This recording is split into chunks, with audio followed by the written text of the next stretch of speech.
Joy's Way by Dr. Brugh Joy, Chapter 7. My interest in studying the human energy fields after death led me to my first psychiatric interview. I had decided logically enough that the best way to determine whether the human energy fields persisted really long after death was to examine Egyptian mummies. After the Cairo Museum, the British Museum is probably the world's best repository of mummies, and so when I was in England, I went there to scan the mummies on display. There were a great many people milling around in that part of the building, but undaunted, I went to work, starting with a mummy that seemed quite close to its glass enclosure. With my eyes closed, totally oblivious to my surroundings, I began to pass my hand over the surface of the glass case. What I felt confused me, for there were pectoral plates embedded with semi-precious stones on the chest area, and similar plates over the abdominal incisions, through which the internal organs had been removed. To make matters worse, the warmth of my own hands was reflected back to me from the glass. So, although I think I felt the chakra fields of the head and knees, I'm really not sure. When I opened my eyes to see where I was in relationship to the mummy, I saw at least 25 people gathered around, quietly observing me. Fortunately, the British public are polite to eccentrics. Unfortunately, the museum guard was one of the observers. I explained to him that the reflection of the ceiling lights on the glass cage interfered with my view of the mummy, and I was using my own hand to block the reflection to get a clearer view. From his angle, he had not been able to see that my eyes were actually closed, and he seemed to accept my explanation with only a little reluctance. Thinking that the museum probably had more mummies, some of them probably not protected by glass, I asked to see the head of the Egyptian Mummy Antiquities Department. The guard must have forewarned the official with whom I spoke, because he, without any gentle, considerate lead-in, abruptly launched the psychiatric interview. Had I been a British eccentric, things would have probably gone better for me. Instead, my answers must have seemed even odder than the behavior that the guard had reported. If you traveled for long periods, you know how easy it is to know neither the day or the week or the date. And those, of course, were two of the many questions the officials asked me in trying to determine my sanity. As for the names of the Prime Minister and the names of the Queen's husband, I was a total failure. Worst of all, I could not remember who was the Vice President of the United States. To make a long story very short, I was not allowed to examine any more mummies in the British Museum. Later, I called the Cairo Museum. There was a whole room full of mummies, but again, they were all in glass cases. And I got no better indication of the presence or absence of energy fields after so many years. This time, I was at least spared another psychiatric interview. A number of very curious people watched me, but there were no guards inside the mummy room. I believe the energy fields reflect and influence the structure of the body and its organization into organ systems. I also suspect that the chakra system is a mechanism that interrelates the gross physical body and the subtle or etheric bodies.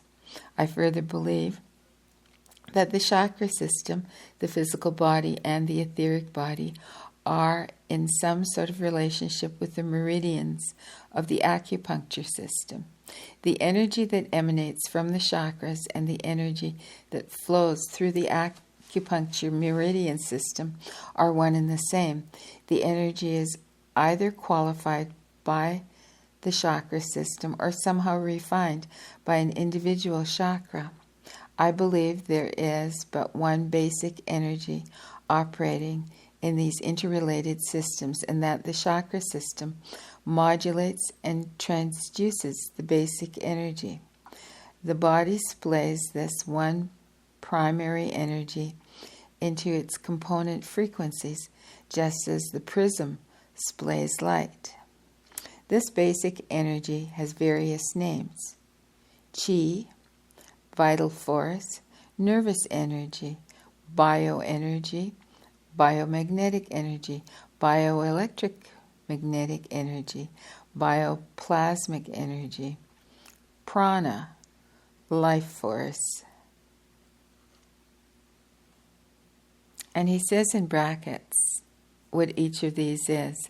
So the nervous energy, that's the term that the Soviet scientists use. The bioenergy is the term of some American researchers. Bioplasmic energy is used by some other researchers.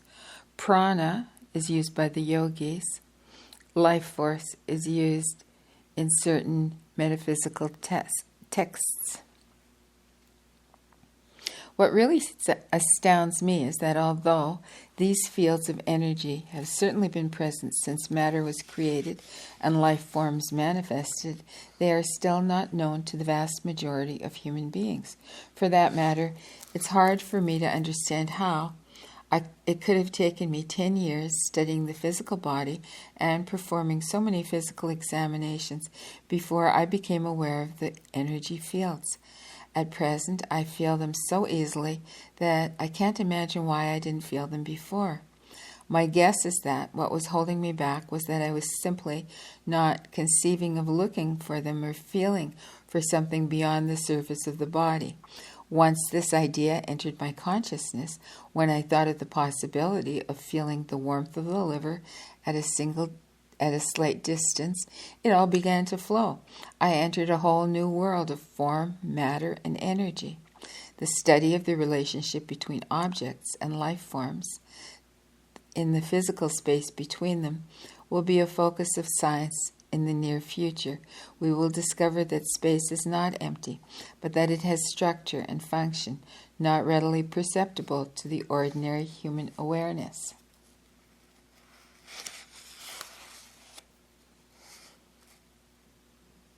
And then he goes on in another section to say, in another dialogue with my inner teacher 6 months after the creative flash to feel for energy emanation from the body, I received the instruction to begin to share with patience the energy that flowed through my own body, directing it through my hands and working at a distance from the body using the chakras as channels or conduits into their bodies. During the process of scanning other bodies or even my own, I noticed that my hands would turn on. They would become charged and feel radiant, and some patients had already commented on the feeling of something coming from my hands as I checked their fields. But until the inner teacher suggested it, I had not thought of actually giving them energy. Make all the chakra areas feel balanced and the same, with the same intensity. The inner teacher instructed me. Go into a light meditative state and allow your own intuition to tell you what to do. I decided to begin exploring this phase with a hospitalized patient who was interested in the body field work. After I scanned her field and I noticed the variations of intensity among the different chakras, I changed my state of consciousness and I picked a weak chakra area and I imaged energy flowing into her through my hands. Much to my amazement and to hers, she reported a strong feeling, almost like an electric current, flowing into and through her body from the area where I was working. The chakra, when I checked it again, was greatly intensified.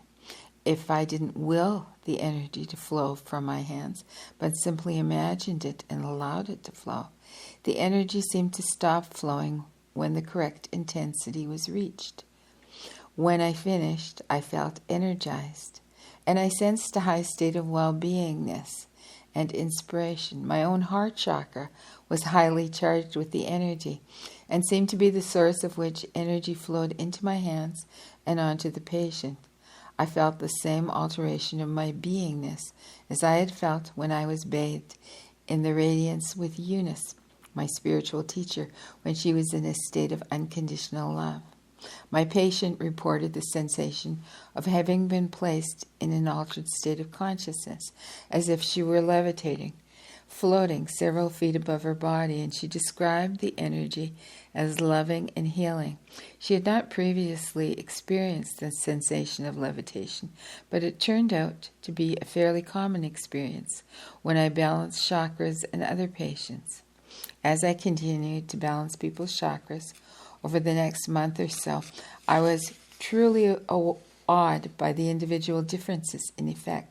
Some reported bliss-like states, some profound relaxation, some dreamlike states and vivid color, some intense heat pouring through their bodies, some a loss of consciousness. A few experienced nothing at all, although I felt a flow of energy leaving my body. And even though they felt no sensation, their chakra fields were altered and balanced by the transfer. I could feel the difference when I rescanned them. There was very little in any literature on using the chakra balancing energy for the alteration of disease fields. But between my office practice and my hospital cases, there were 10 instances where I felt the balancing of the chakras by itself, that is, without any particular attention to altering the disease field, had in fact made a difference in their disease process. I was not interested merely in proving the point or any other. I simply wanted to continue to explore the possibilities of energy work. Keep in mind that I did not know what the energy that radiated from the chakras was, nor did I know what the energy that seemed to flow from my hands was. I did not know how the energy could produce altered states of consciousness in myself or in the patient, much less in both. To summarize the status of my work at that time, I really did not know what I was doing. I decided for 2 reasons to use the energy field work with cancer patients. The first was that medicine could do only so much for most cancer patients. Much treatment was only palliative.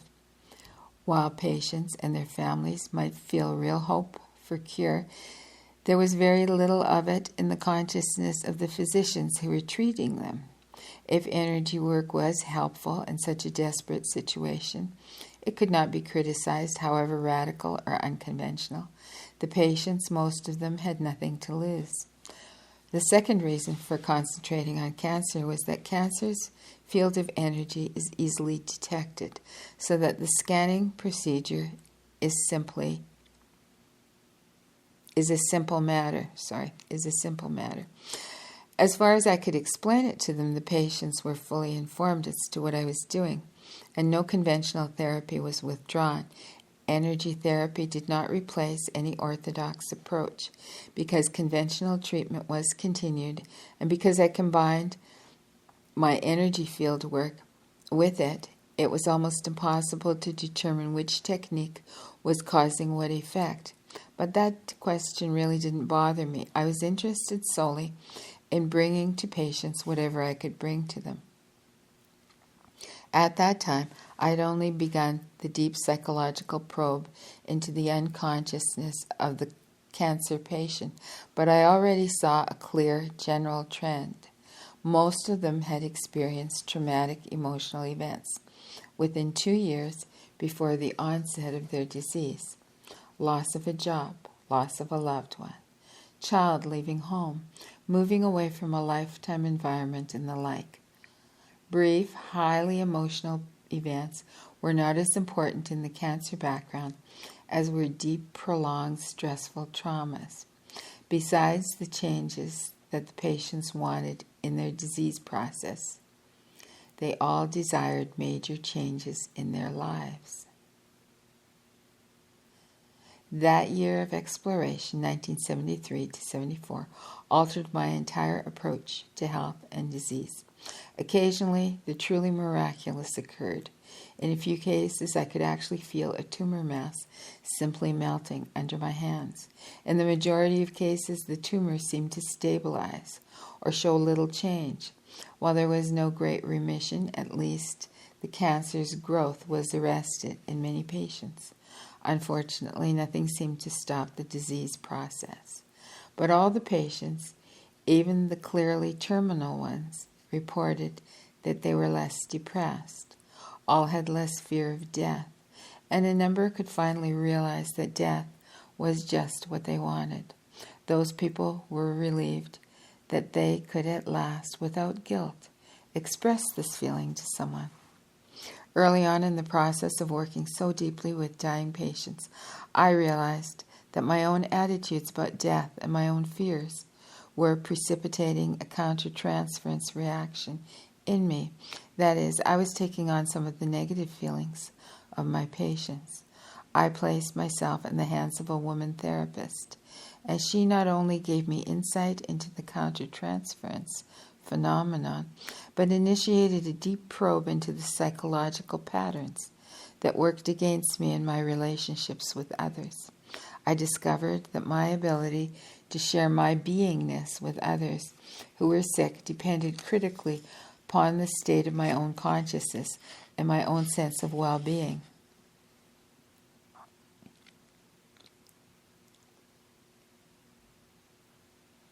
I also learned that the relationship between a physician or healer and the patient is a two-way exchange. Patients were as responsible for accepting and responding to the therapeutic agents and energy work as I was for delivering the energy and other therapeutic modalities to their bodies for healing.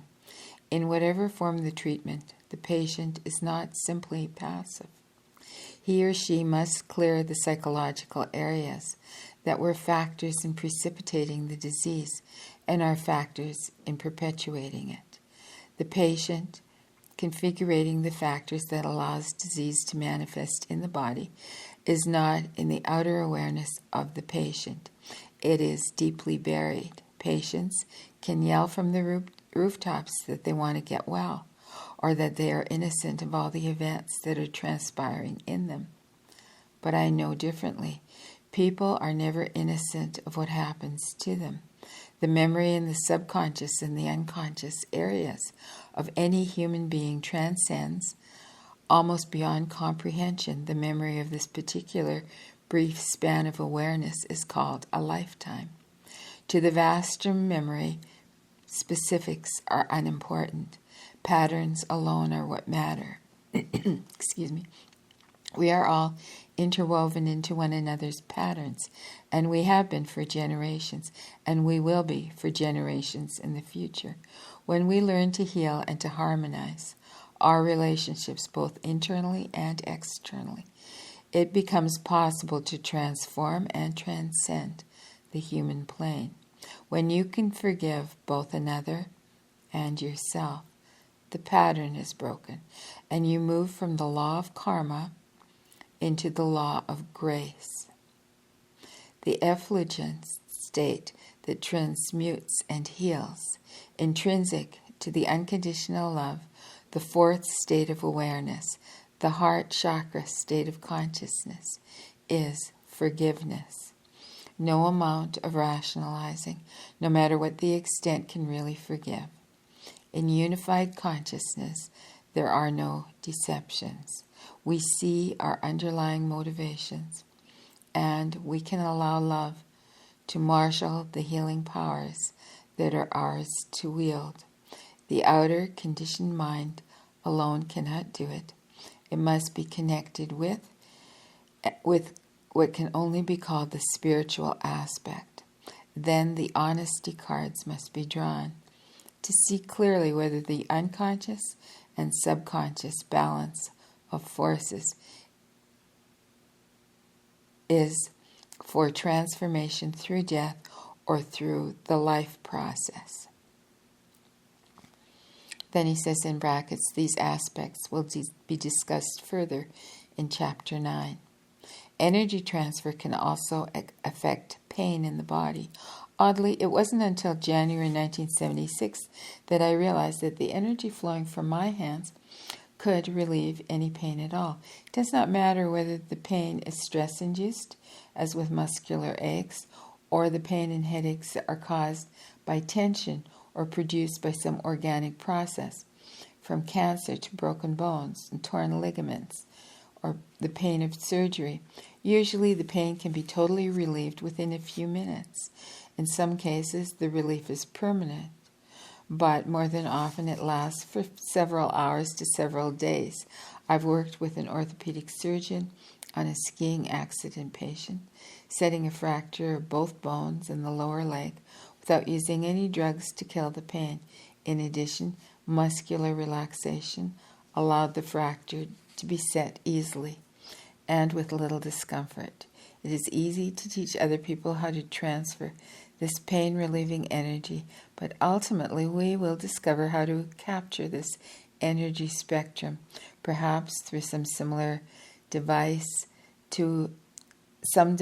similar to and as simple as a tape recorder, and then to amplify it and direct it to the chronic or acute pain, so that we will have total control of pain without narcotics or even analgesics. The human instrument can do it now, but mechanical instruments will be developed in the future to do the same thing. There are several wondrous aspects of the pain relief achieved with this technique, producing normal sensations and around previously painful areas. In cases of repeated use, like narcotics, it does not seem to require more energy and last for shorter periods of time. There is no habituation to it, and it leaves the mind and the patient totally clear. And that concludes Chapter 7. And I'd just like to say a few words about this, because as a practitioner of Reiki healing, and I also teach Reiki healing, I know what he says to be true, that you can actually alleviate pain and you can help people heal by putting your hands on them and guiding the Reiki energy into them, or working in their aura and just guiding the energy into the aura, and the energy will go where it's needed and it will do what is needed. So anyone can do Reiki, can practice Reiki. Anyone can be taught to practice Reiki. And that's really what he's talking about here. Another thing about pain, I also practice hypnotherapy and do hypnotherapy. And I'm recording this now for YouTube. So this isn't a YouTube audio. And if you check out my YouTube channel, and if you're experiencing pain, I actually have a short hypnotherapy session that you can just listen to, relax to, and it will ease your pain. So these methods he's talking about they make sense to me. They work, and anyone can do them. You just have to put in the time to learn it and then practice it. So I hope you enjoyed that chapter.